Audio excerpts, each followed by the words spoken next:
Oh, I think we got it now. Oh my gosh. Okay. Hello, everybody. Let's talk about the TSI, which is the Texas Success Initiative. Um, Texas State, the state of Texas, has a lot of different things that it needs to report on for students. One of those initiatives that it has is the Texas Success Initiative, and we're going to focus on that for our Tech Talk Tuesday. Um, so part of what we'll cover today is the why, the what is TSI, who does it cover, some score benchmarks, and then what's next.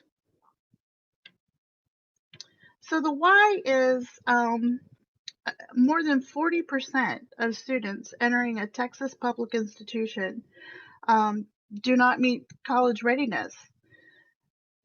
So the majority of the students that start at a community or a technical college um, within 2 years are still not going to be ready. 40 to 60% of those are not going to be ready to meet the standards to go on and complete a college level course. So, with respect to completion of a degree or a certificate within 6 years, non ready students lag behind those who enter college ready in all subjects. Fortunately, the outcomes for underprepared students have been improving uh, over the past 5 years, and more progress is anticipated with the implementation of core requisites, DE statewide, developmental education.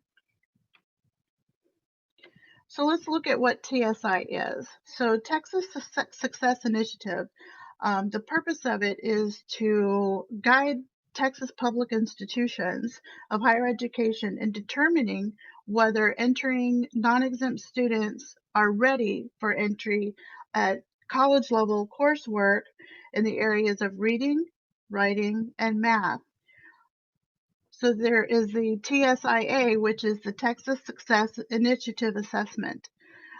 And students that don't reach the benchmark of scores, which we'll look at later, are required to participate in either developmental education and or meet with a college enrollment personnel to have a plan of attack to basically come up to college level standards. Also, to enroll in coursework, students have to be compliant with Texas Success Initiative, which means that the law requires that all entering college students be assessed for college readiness in reading, writing, and math, unless the student qualifies for an exemption or demonstrates college readiness through successful completion of college level coursework.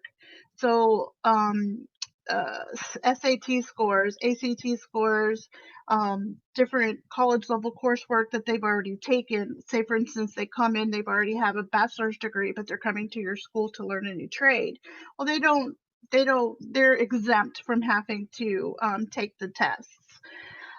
They're considered college ready. And there's a whole list of them, and I'll give some support materials towards the end of the slides for your review. Each non-exempt student who does not meet the college readiness benchmark of the TSI assessment must be provided with a plan for academic success, which may include prerequisites or other developmental education courses or some interventions. And this took took place since fall 2013.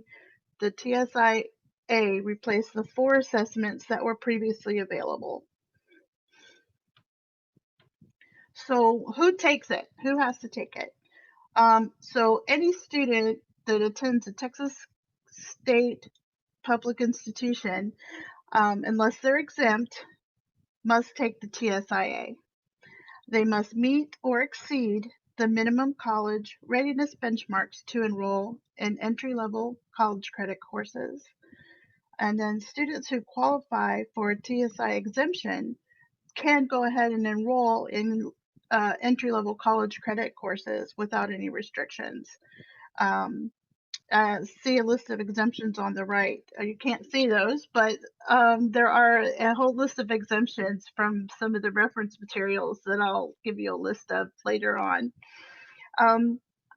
Students may also demonstrate college readiness by transferring a successfully completed college level course in, including dual credit, which dual credit is where you take high school courses and take college courses while you're in high school, or from another institution of higher education, um, but it has to be approved by the receiving institution. Basically, in sum, if I take a college level course from a Texas institution and then transfer into another Texas institution, if that was accepted at the first institution, then the rule of thumb is that it then will be accepted also as a passing of that reading, writing, or math, depending on which course it is. It would then make them college ready in that area. That the second school would accept that credit. So I did discuss there's benchmarks for the TSIA. Math has to be a 350 or above, reading 351 or above, and then writing's a little bit more complicated because it includes the essay portion as well. So if the multiple choice part, they have to have a 340 and an essay score of 4, or if their multiple choice score is below 340, they have to have the adult basic education diagnostic score of level 4 and an essay score of 5. So that can get a little complicated to determine if someone has passed or meets or exceeds the recommendation. So as far as the Texas state reporting goes, getting back, so that's one piece of Texas state reporting that is utilized in several of the reports that you're seeing on the screen now.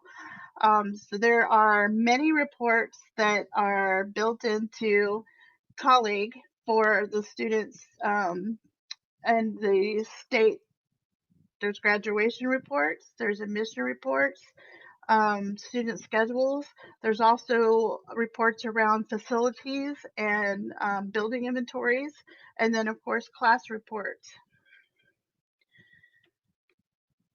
So the information that goes into part of this broadcast was from the Texas Higher Education Coordinating Board, Reporting and Procedures Manual for Texas Public Universities, using Texas State Reporting for Colleague Student, using Texas State Reporting for Colleague HR, eCommunities Colleague Texas State Reporters, and Texas Student Data Elements.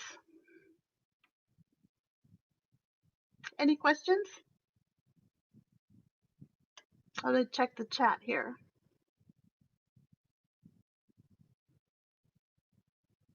Well, those questions may come in later. We'll go ahead and move on. And I would like to thank you for joining us in this broadcast today.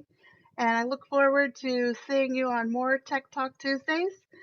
Stay tuned next Tuesday for, I'm sure, what will be an exciting Tech Talk. See ya.